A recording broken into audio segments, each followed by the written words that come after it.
Everyone, welcome to this explainer. We are jumping right into the deep end today, looking at the really profound concept of generational inheritance.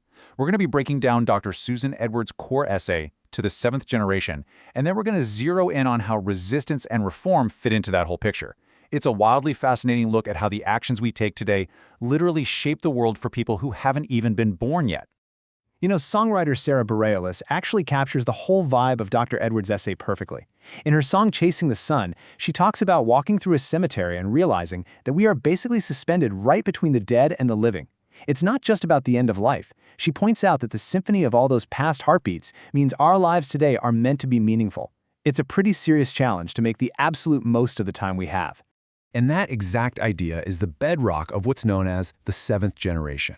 Now, this is a brilliantly powerful perspective that comes straight from Ojibwe culture. It essentially teaches that we are just a bridge. We're the temporary connection between the very first people who ever walked the earth and the generations that are still to come. Think about how that reframes your daily choices, right?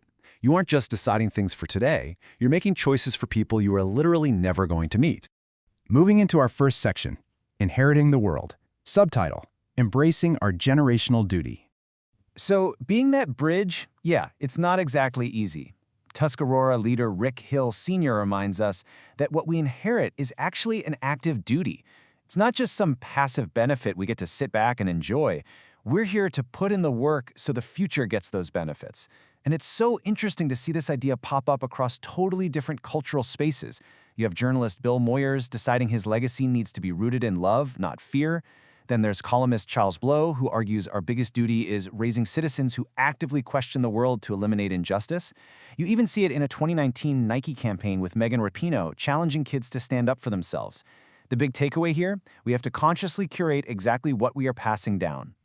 But here is the catch, and Amor Towles just nailed this in his book, A Gentleman in Moscow. He basically wrote that we are terrible at predicting our own legacy because when fate hands something down to posterity, it does so behind its back. We have absolutely no way of knowing how our great-great-grandchildren are going to view what we did.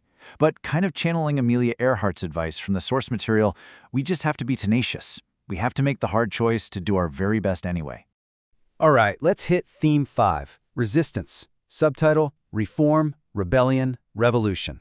So this brings up a massive, highly practical question. If we are the bridge for that seventh generation, what happens when the systems we inherit are completely broken or unjust? Well, look at the parallel on screen. You've got suffragettes marching in the 1900s right next to modern marchers with signs saying, "I walk for them because they marched for me."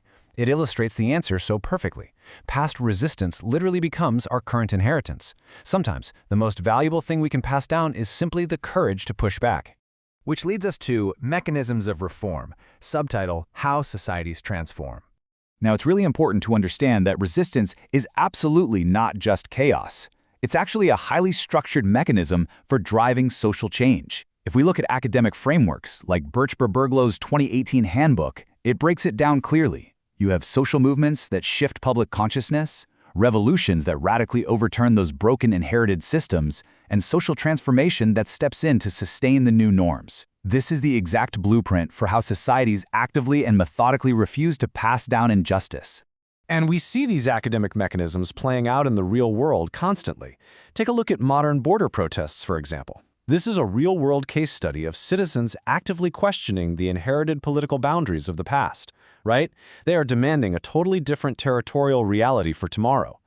Impartially speaking, it's a textbook social movement trying to shift public consciousness for the next generation. Next up is Environmental Rebellion. Subtitle, Protecting the Balance.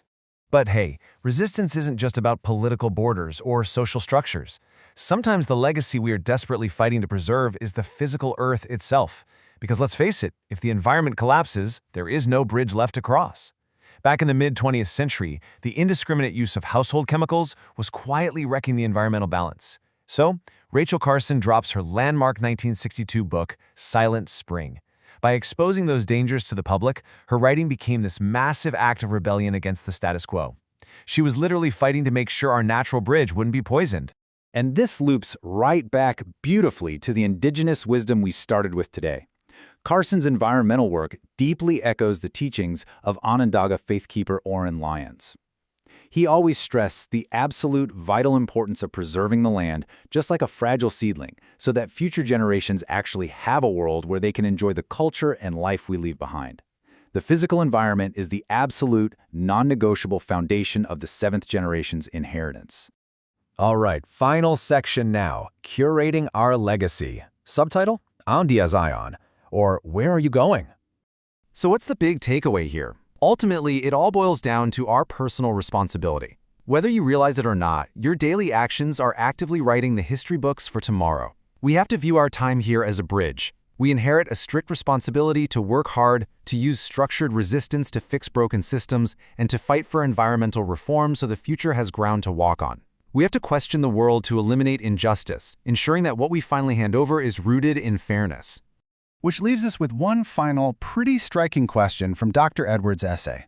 In Ojibwe, the phrase is Andi Ezhayan, which means, where are you going? Knowing right now that you are the bridge between your ancestors and the future, I want to leave you with this to really think about. Where are you going? And what inherited systems will you actively reform to curate a much better, stronger legacy for the seventh generation?